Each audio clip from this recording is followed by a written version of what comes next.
O sistema reprodutor masculino tem como principal função a perpetuação da espécie. Ele possui gametas próprios, que necessitam de se fundir ao sistema reprodutor feminino para tal coisa. No sistema genital masculino, é observado processos como a espermatogênese, a espermiogênese, a produção de testosterona, a ereção, a ejaculação e outros processos. Sobre este sistema reprodutor será abordado neste vídeo a sua anatomia e seus processos fisiológicos. Sua função é produzir espermatozoides, assegurar a maturação do esperma e depositá-lo no trato reprodutor feminino para gerar descendência com o objetivo de perpetuar a espécie. Sua anatomia. Nela tem o trato reprodutor, os testículos, o lombo testicular e os túbulos seminíferos. Nos túbulos seminíferos, a produção ocorre da parte mais externa para a mais interna. Nisso, os espermatozoides são liberados no lume e assim segue o seu trajeto. A espermatogênese ocorre em todos os túbulos seminíferos durante a vida sexual ativa, como resultado da estimulação dos hormônios gonadotróficos da hipófise.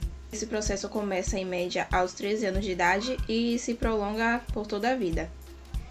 As etapas do espermatogênese são mitose, meiose e espermiogênese.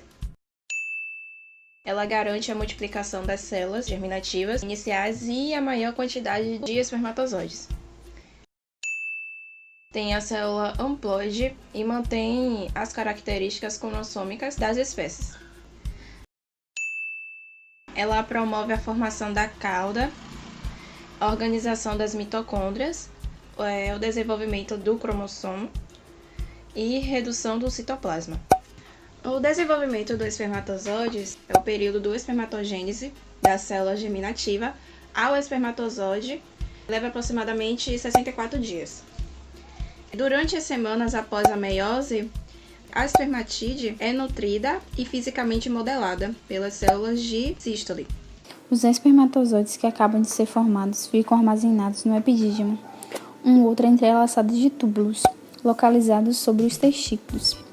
Os testículos de um adulto jovem formam cerca de 120 milhões de espermatozoides a cada dia. Os espermatozoides podem ficar armazenados nesses tubos de aproximadamente 1 a 3 semanas até que a maturação seja completada. Isso aumenta sua mobilidade. Os espermatozoides móveis e férteis são capazes de movimento flagelado nos meios líquidos a uma velocidade de 1 a 4 milímetros por minuto. Além disso, os espermatozoides normais tendem a se deslocar em linha reta e não com movimentos tortuosos. Os meios ácidos podem causar a morte dos espermatozoides. Apesar de poderem viver por muitas semanas nos ductos genitais dos testículos, sua vida no trato genital feminino é apenas 1 a 2 dias. Os hormônios exercem um papel fundamental na reprodução. Na espermatogênese, alguns desses hormônios desempenham função essencial para que ocorra este processo. A testosterona é um hormônio sexual masculino. Sua secreção ocorre através das células de Leydig no testículo. É fundamental para o crescimento e a divisão das células germinativas na formação dos espermatozoides.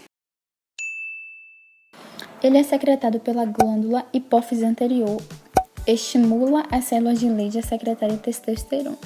O hormônio do folículo estimulante ele é secretado na hipófise anterior, estimula as células de Sertoli.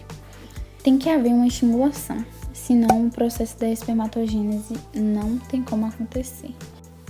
Os estrogênios são formados a partir da testosterona pelas células de Sertoli, quando são estimuladas pelo hormônio folículo estimulante.